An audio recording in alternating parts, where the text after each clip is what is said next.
CNN, the 18th of March 2024. The prospect of 6 more years of Putin will cause concern among numerous nations. As his war against Ukraine drags on, leaders throughout the West are reminded of Vladimir Putin's inescapable landslide victory in an election devoid of genuine opposition to his tight control over Russia's political arena.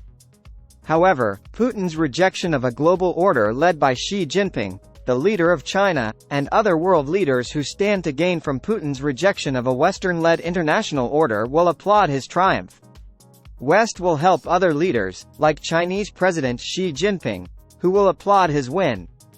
According to preliminary results released Monday morning by the Central Election Commission of Russia, Putin accumulated 87.3% of the vote, with 99.8% of ballots tabulated. Chinese state media reported that Xi congratulated the Russian leader in a phone call that day, stating that his re-election completely reflected the support of the Russian people. The report added that he promised China would work toward the sustained and in-depth development of the strategic partnership between the two nations. Since the inception of the Kremlin's conflict over 2 years ago, Xi has placed significant importance on his rapport with Putin. He has consistently upheld the no-limits partnership he proclaimed with the Russian leader in the weeks leading up to the invasion, bolstering diplomatic, security, and commercial connections. This has resulted in a cost for China. Europeans were suspicious of its motivations due to its refusal to condemn the invasion, while the United States and its allies united to sanction Russia despite its claim of neutrality. Furthermore, it drew attention to Beijing's intentions regarding Taiwan's self-governing democracy. Thursday's publication of the annual NATO report reflected the alliance's hardening stance toward China. Chief Jens Stoltenberg stated that Beijing challenges our interests and does not share our values, while highlighting the country's growing alignment with Moscow. However, China's position allowed Xi to focus on more profound objectives. He views Putin as an indispensable ally in helping to reshape a world unjustly governed by values and regulations established by the United States and its allies and amid escalating tensions with the United States. Additionally, stable diplomatic ties with Moscow enable Beijing to focus on other pressing matters, including Taiwan and the South China Sea. Steve Tsang, director of the SOAS China Institute at the University of London, stated before the Russian election results, Xi views Putin as a genuine strategic partner, adding that Beijing would be disappointed if Putin did not secure a landslide victory. Xi, who has centralized power over his country to an unprecedented degree since Mao Zedong, will not be the only leader in China to applaud Putin's re-establishment of authority.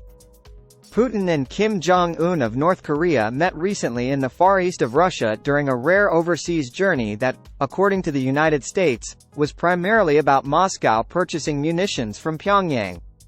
This strengthening of ties represents a significant opportunity for Kim to bolster his faltering economy while continuing to develop weapons despite increased coordination between the United States and South Korea. As reported by state media outlets, the leader of North Korea, Vladimir Putin, promptly congratulated Monday's victory.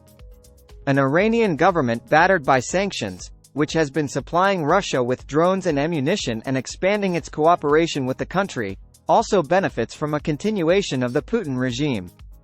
Despite fostering closer relations with the United States and advocating for peace in Ukraine, India has nonetheless derived advantages from ongoing diplomatic relations with Russia, notably by procuring discounted oil.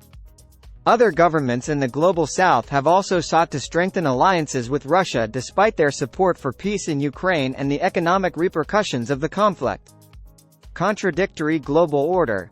Although the Russian election was a foregone conclusion, it has been doubtful whether Putin can sustain his iron fist on power and reach this juncture without suffering a setback in Ukraine.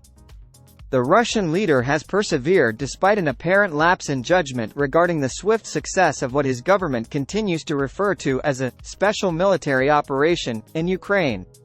His adversaries included the late warlord Yevgeny Prigozhin, who attempted but ultimately failed to incite a rebellion, as well as Western sanctions that severed a substantial portion of the global market access for Russia's economy. As a reaction, he has intensified repressive measures and suppressed opposition throughout the nation, including that of Alexei Navalny, the most charismatic and prominent domestic critic of the Kremlin, who passed away in an Arctic prison last month. Putin is positioned to continue for at least 6 years while overseeing a resilient economy in the face of sanctions in a battlefield in which his adversary has yet to win. Emerging indications of weariness are becoming apparent, specifically in the United States, where the outcome of the presidential election in November has the potential to disrupt support for Ukraine. Much remains to be seen regarding the conflict. However, for nations that maintained close ties with Putin or evaded efforts headed by the United States to isolate him, his victory guarantees the sustainability of their relations with Russia and a growing collection of vehicles advocating for non-Western alignment.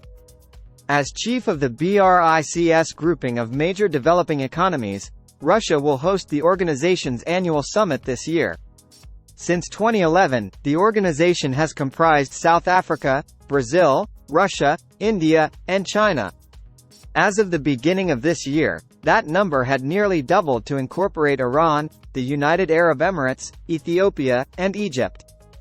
BRICS is perceived as the response of developing nations to the G7, and its October summit, which is expected to take place in Kazan, Russia, will likely highlight the profound divergence in values between the two organizations.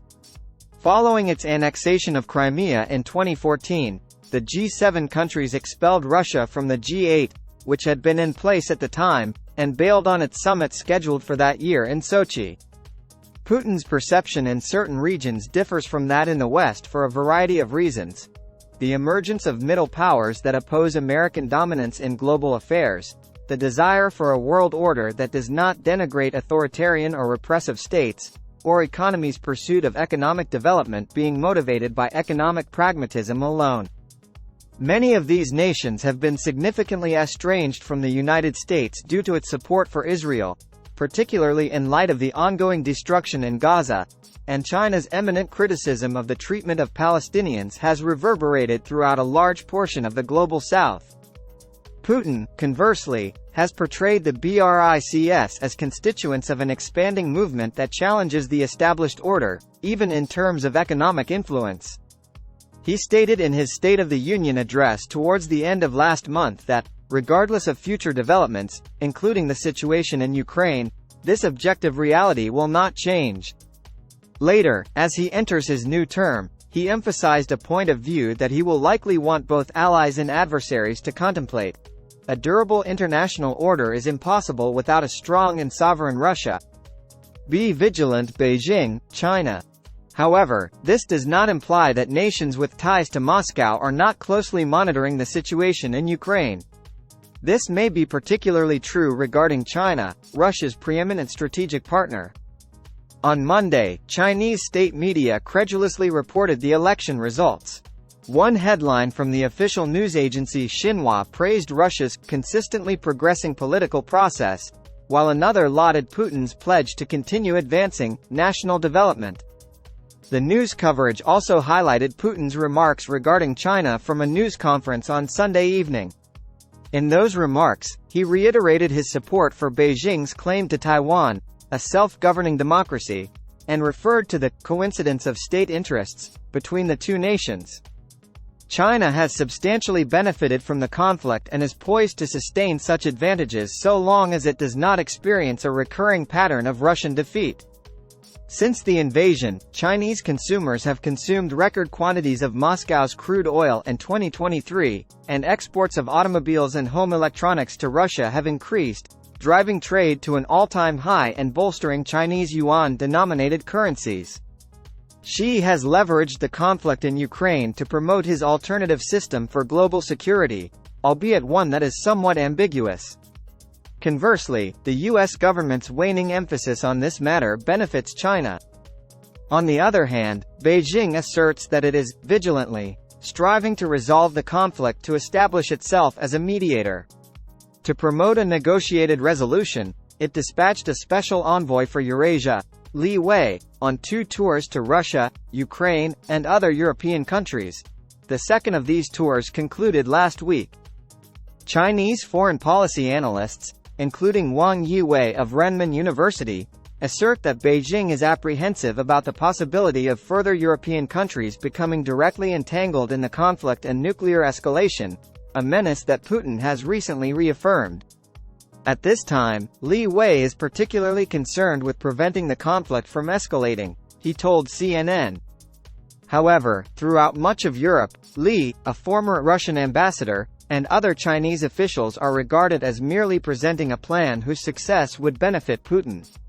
This is consistent with the European perspective on Beijing's position since the onset of the conflict, when it maintained that the legitimate security concerns of all parties involved should be resolved.